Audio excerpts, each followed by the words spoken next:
Avant de commencer, je veux juste vérifier avec vous autres si ceux-là qui ont écouté les derniers messages que j'ai faits, s'il y en a qui se rappellent de que ça fait.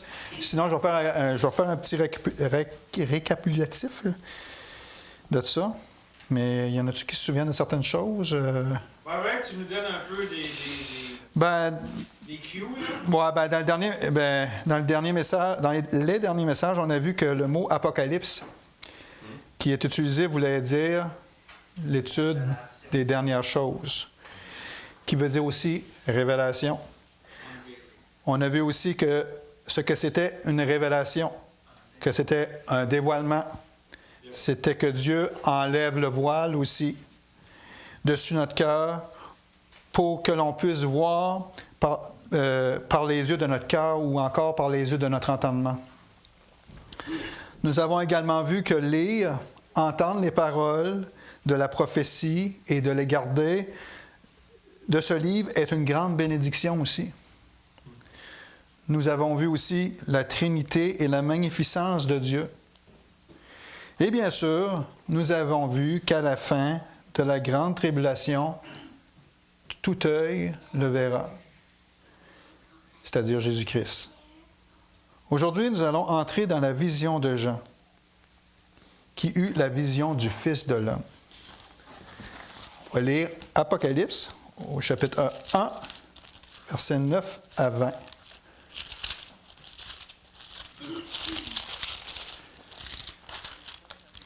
Vous êtes là? Moi, Jean, votre frère, qui ai part avec vous à la tribulation, au royaume et à la persévérance en Jésus, j'étais dans l'île appelée Patmos, à cause de la parole de Dieu et du témoignage de Jésus.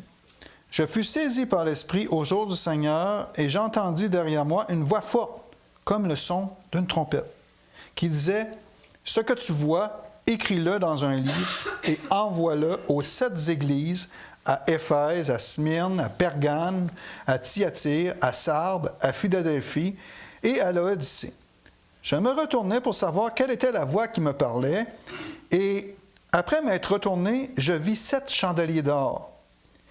Et au milieu de ces 7 chandeliers, quelqu'un qui ressemblait à un fils d'homme, vêtu d'une longue robe et ayant une ceinture d'or sur la poitrine. Sa tête et ses cheveux étaient blancs comme de la laine blanche, comme de la neige. Ses yeux étaient comme une flamme de feu. Ses pieds étaient semblables à de l'airain ardent, comme s'il avait été embrasé par une fournaise. Et sa voix était comme le bruit de grandes eaux. Il avait dans sa main droite 7 étoiles. De sa bouche sortait une épée aiguë à 2 tranchants, et son visage était comme le soleil lorsqu'il brille dans sa force. Quand je le vis, je tombai à ses pieds comme mort. Il posa sur moi sa main droite en disant « Ne crains point. Je suis le premier et le dernier et le vivant. J'étais mort, et voici, je suis vivant au siècle des siècles. Je tiens les clés de la mort et du séjour des morts. Écris donc ce que tu as vu, ce qui est, ce qui doit arriver ensuite. Le mystère des 7 étoiles que tu as vues dans ma main droite et des 7 chandeliers d'or, les 7 étoiles sont les anges des 7 églises et les 7 chandeliers sont les 7 églises. Là, on ne pourra pas voir tout ça aujourd'hui, malheureusement. C'est pour ça que je vais faire une partie 2 à ça, parce que ça aurait été trop long pour tout expliquer en détail tout ça. Là. Je me suis rendu compte de ça en le faisant hier. Fait qu'on va prier là-dessus. Merci Seigneur, merci pour cette belle journée. Merci pour tout ce que tu nous donnes en abondance. Merci pour les frères et sœurs. Oui Seigneur, c'est une bénédiction d'être ensemble, unis ensemble. Puis aujourd'hui, on est unis devant ta parole pour voir ce que tu veux nous enseigner à travers ta révélation. Puis je te prie, Seigneur, de venir bénir ce temps, Seigneur, de disposer nos cœurs, puis de mettre les paroles dans ma bouche, Seigneur, pour que ce soit toi, Seigneur, et non moi qui emmène le message. Et c'est dans bien beau nom de ton Fils, le Seigneur Jésus-Christ, que je te prie. Amen. On voit ici que Jean s'identifie comme l'auteur de la vision. et se fait appeler notre frère et compagnon de service au début du verset 9. Jean était bien connu des églises en tant qu'apôtre, en tant que pasteur et enseignant. Cependant, ici, il a choisi de se faire appeler notre frère. On voit ici l'humilité de Jean. Il ne voulait pas se montrer plus grand que nous, mais comme un frère et un serviteur. Car quand on se dit frère, on est serviteur des uns des autres. Et je crois bien que Jean, il avait compris ce que Jésus lui avait enseigné. On peut lire dans Marc, au chapitre 10, juste pour rentrer dans le contexte, si vous voulez y aller voir. Marc 10, à partir du verset 35 jusqu'à 45.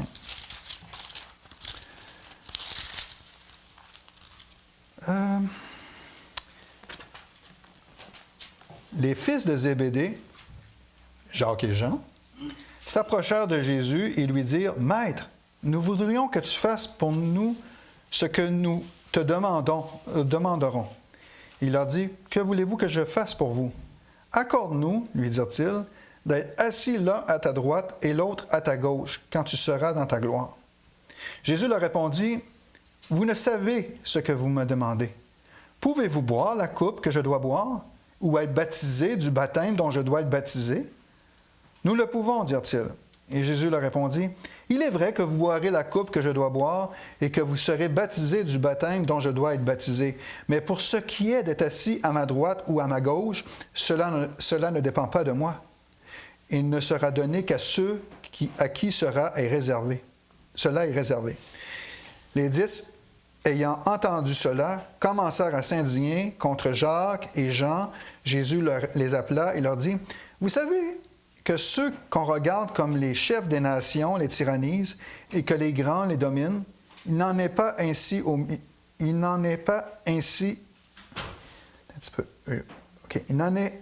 pas de même au milieu de vous. Mais quiconque veut être grand parmi vous, qu'il soit votre serviteur. Et quiconque veut être le premier parmi vous, qu'il soit l'esclave de tous. Car le Fils de l'homme est venu non pour être servi, mais pour servir et donner sa vie comme la rançon de beaucoup. » Remarquez bien ce que Jésus dit ici, que quiconque veut être grand parmi vous, ou le premier, qu'il soit esclave de tous. Et Jésus-Christ dit de lui-même qu'il est venu pour servir et même donner sa vie comme la rançon de beaucoup. Déjà là, c'est un exemple qui nous dit là. Tu sais, il n'est pas venu pour tyranniser les gens puis les dominer. Là. Il est vraiment venu pour servir.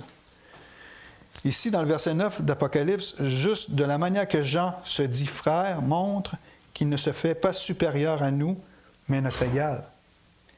Un autre endroit dans la Bible où que Jésus en parle est dans Jean 13, quand Jésus a lavé les pieds des disciples, pour montrer que l'on ne doit pas être des despotes les uns envers les autres, mais que même si quelqu'un est appelé comme pasteur, docteur, évangéliste, enseignant, n'est pas plus grand que les gens dans l'Église, car nous avons tous des dons que Dieu nous a donnés. Les dons que Dieu nous a donnés, c'est des dons qu'il a donnés à chacun d'entre nous. On a tous des dons. Puis on doit s'en servir pour l'œuvre de Dieu, mais c'est pas nous encore là. Ça ne vient pas de nous, c'est pas nous. C'est Dieu qui agit encore en nous de ce côté-là. C'est pour ça qu'on est tous égaux les uns aux autres. Puis on forme tout un même corps. C'est comme je disais, et en plus, c'est un don qui vient d'en haut du Père, de Jésus-Christ, du Saint-Esprit, autrement dit, de Dieu lui-même. Donc, on n'a aucun mérite à se donner, car personne dans cette assemblée n'est plus grand qu'un autre. C'est ce que Jean veut nous dire ici en se déclarant notre frère. C'est vraiment profond. Car nous avons tous un statut égal devant Dieu, on est tous membres les uns des autres, peu importe notre éducation sur la terre ou peu importe ce que l'on fait dans la vie, n'a aucune importance. Nous sommes frères et sœurs en Christ. Jean était aussi notre compagnon dans les épreuves, parce que Jean a subi de nombreuses épreuves. Jean a même été ébouillanté dans l'huile bouillante par l'empereur romain de son époque qui voulait le mettre à mort. Mais Dieu n'a pas permis ça. et qu'il fut sorti de Patmos, il est retourné à Éphèse, où il a continué de prêcher et à écrire. Il a été un leader important dans l'Église primitive. Jean était un homme de souffrance dans les mains de Domitien et de Néron. Il subit d'autres persécutions sur différents gouverneurs et autorités locales. Il n'est pas seulement un compagnon dans la persécution, mais aussi dans la persévérance. Il dit, « Moi, Jean, votre frère, qui est part avec vous à la tribulation, au royaume et à la persévérance en Jésus. » Alors, ici, Jean fait référence au mot « persévérance ». C'est le mot grec « époumoné ». Sens du mot, c'est endurance, persévérance, fermeté dans l'épreuve, capacité de demeurer debout malgré la souffrance, constante fidélité sans abandonner.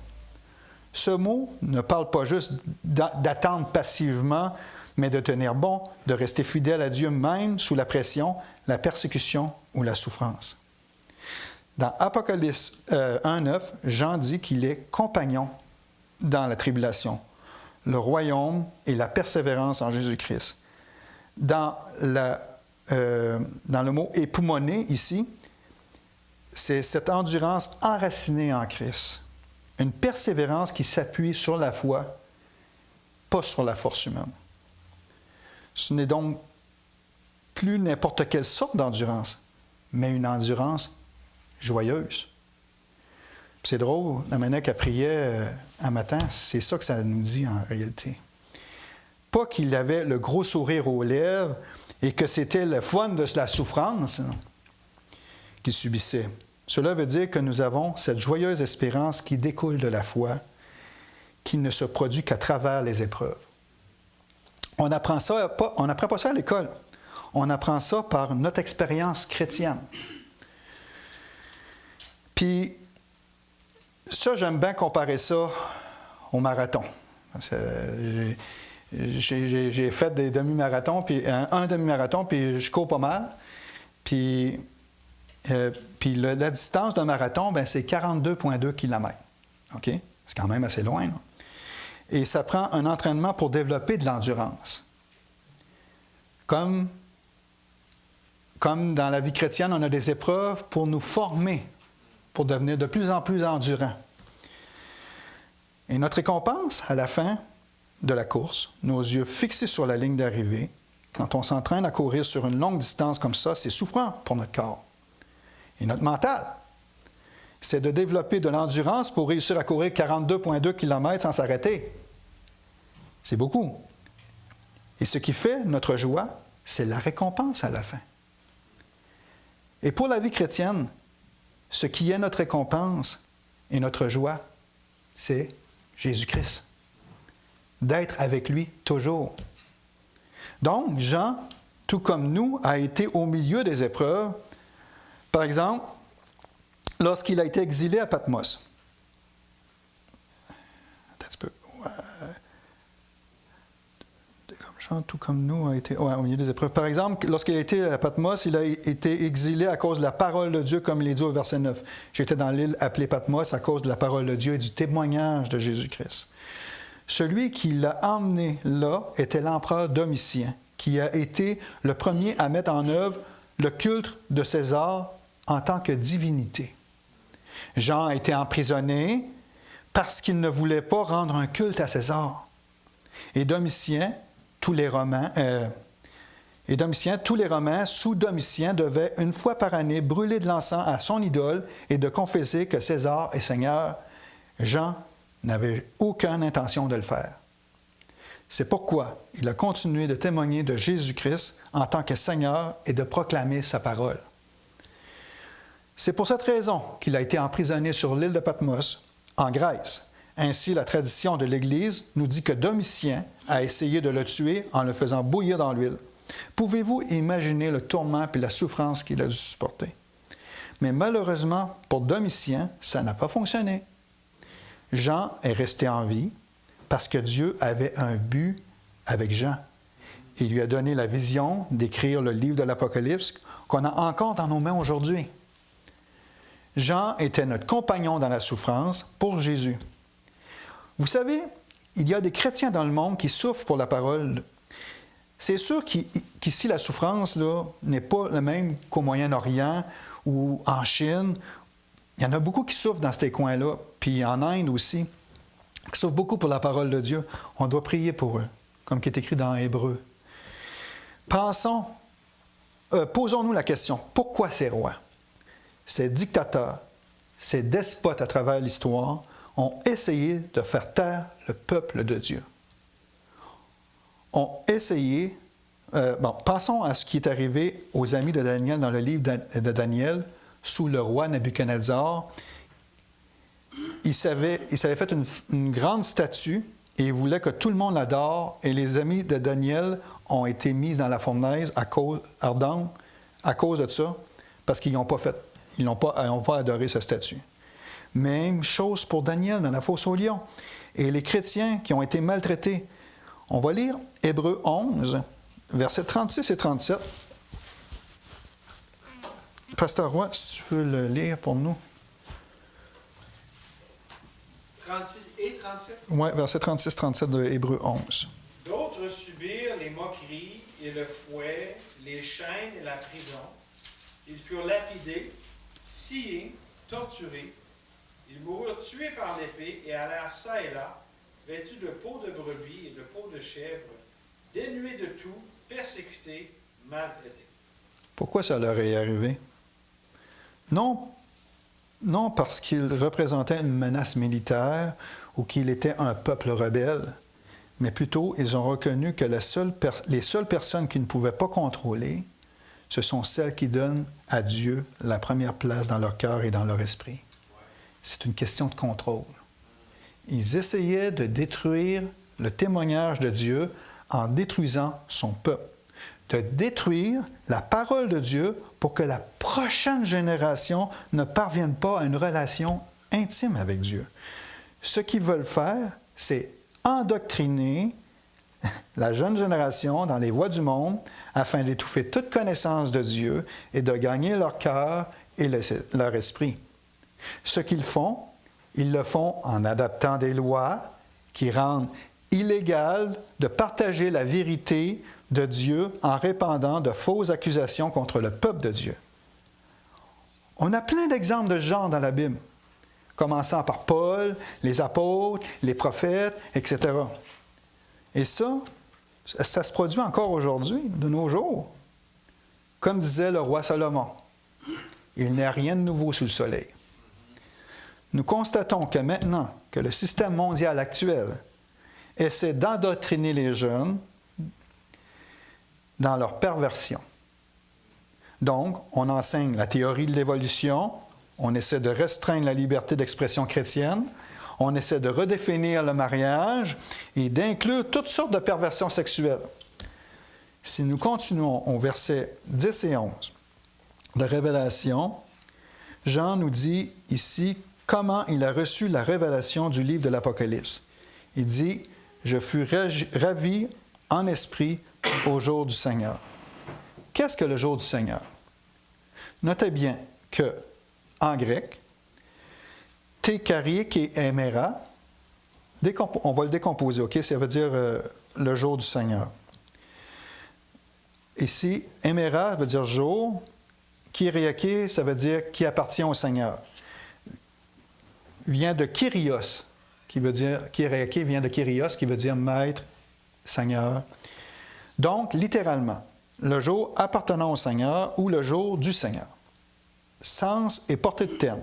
C'est important ici. Notez bien que kyriake est un adjectif possessif, pas simplement du Seigneur au sens prophétique. Dans le grec du Nouveau Testament, kyriake éméra désigne un jour consacré au Seigneur. Très tôt dans l'Église, ce terme a été compris comme le premier jour de la semaine. C'est le jour de la résurrection de Jésus, ce qu'on appelle aujourd'hui le dimanche. D'ailleurs, le mot moderne « dimanche » dans plusieurs langues vient du français ancien « dies dominica », plutôt du latin. Là. Grec moderne, kyriake égale dimanche. Attention, à ne pas confondre. Il y a une autre expression biblique différente. Éméra kyriou. c'est le jour du Seigneur au sens prophétique, eschatologique. C'est le jour du jugement, du retour de Christ. Tu as Emera Kyriake, puis Emera Kyriou. Comme qui est décrit dans Joël, puis dans Thessaloniciens aussi. Apocalypse 1.10 n'utilise pas cette expression-là. En résumé, mot grec, Kyriake Emera, sens littéral, le jour appartenant au Seigneur. Sens contextuel, c'est un jour consacré au Seigneur. C'est très probablement le jour de la résurrection. C'est un jour mis à part pour l'adoration. Ensuite, il dit au verset 10, « Et j'entendis derrière moi une voix forte, comme le son d'une trompette. » La trompette, dans les Écritures, ça nous dit que de prêter attention. Il sert à appeler les gens à adorer.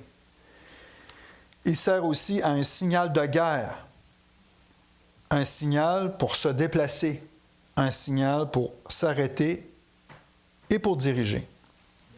Donc, le symbolisme est que Jean entendit une voix qu'il ne pouvait ignorer.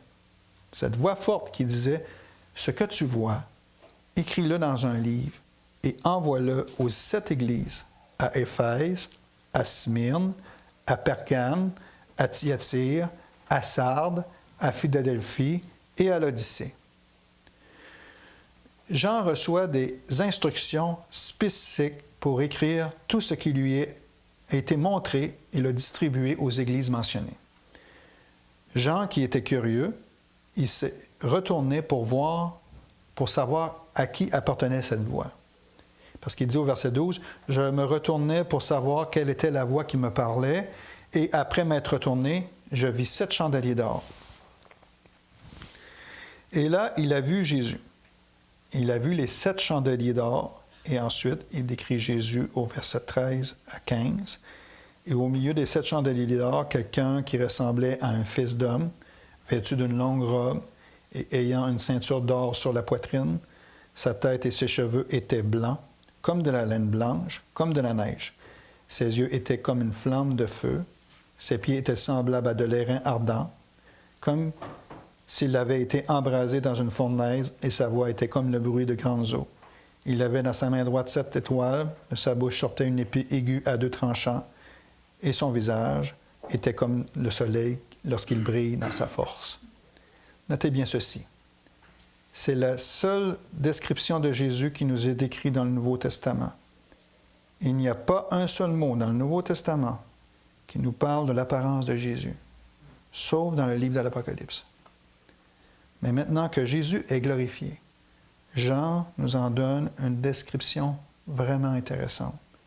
Et à cause de cela, nous devons en jeter une attention très, très particulière. Nous regarderons ça la prochaine fois. Je vais terminer ça pour aujourd'hui. On prie. Merci Seigneur. Merci pour ta parole. Merci pour ce que tu nous as montré aujourd'hui, Seigneur. C'est vraiment beaucoup de choses. Mais merci Seigneur de nous montrer qu'on doit vraiment s'aimer les uns les autres, qu'on doit vraiment se servir les uns les autres, Seigneur. Puis c'est ce que tu nous as enseigné aujourd'hui par ton envoyé Jean, qui nous a emmené, qui nous a écrit ce livre de l'Apocalypse, qui s'est décrit comme un frère, puis qu'il était vraiment égal à nous, puis que nous, on doit vraiment se regarder égal les uns aux autres, Seigneur, d'être unis parfaitement dans un même esprit, dans un même sentiment, plein d'amour fraternel les uns envers les autres. Se revêtir de l'amour de Christ. Merci, Seigneur, de porter la charge les uns des autres aussi. Je veux te remercier, Seigneur, pour toutes ces choses. Puis je te prie de venir bénir le reste de l'après-midi. Puis merci, Seigneur, encore pour ta parole. Au nom de Jésus. Amen.